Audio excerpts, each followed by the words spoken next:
হাঁটতে হাঁটতে কিন্তু ইংরেজি শেখা যায়। আজকে আমরা জানবো কিভাবে হেঁটে হেঁটে ইংরেজি শেখা যায়। এই ধরুন আমি এই মুহূর্তে একটা জায়গায় দাঁড়িয়ে আছি এবং আমার আশেপাশে আমি যে জিনিসগুলো দেখতে পাচ্ছি সেই বিষয়গুলো কিন্তু ইংরেজি মাধ্যমে আয়ত্ত করে বা ইউটিলাইজ করে আমি কিন্তু ইংরেজিতে কথা বলতে পারি।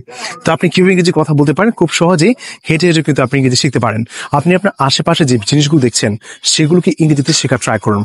হতে পারে নতুন কোনো একটা শব্দ, নতুন কোনো ওয়ার্ড বা ক্যালোরি, আমরা যেটাই বলি না কেন, আপনি যখনই কোনো কিছু বলতে চাচ্ছেন সেই বিষয়টাকে আপনি আগে ডিকশনারিতে সার্চ করুন এবং সেই অর্থটা জানার চেষ্টা করুন। অর্থ জানার পর সে অর্থ দিয়ে নিজের মতো করে একটা বাক্য গঠন করুন এবং সেই বাক্যটা আপনি প্র্যাকটিক্যালি ব্যবহার করার চেষ্টা করুন। তাহলে আমরা কিন্তু বলতে পারি আমরা কিন্তু হেঁটে হেঁটেও ইচ্ছে করলে ইংরেজি শিখতে পারি।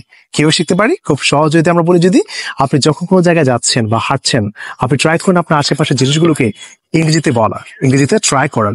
কোনো একটা ডিফিকাল্ট ওয়ার্ড যদি আপনি খুঁজে পান, তাহলে সেই ওয়ার্ডটাকে আপনি না পারলেও আপনার ডিকশনারি আছে সেখানে আপনি সার্চ করুন। সার্চ করার পর সেই নিউ ওয়ার্ড দিয়ে আপনি নতুন করে একটা বাক্য গঠন করুন। এভাবে বাক্য গঠন করে আপনি যদি প্র্যাকটিক্যালি চর্চা করতে পারেন, তাহলে কিন্তু আপনি ইংরেজি ভাষাটাকে ডেভেলপ করতে পারবেন।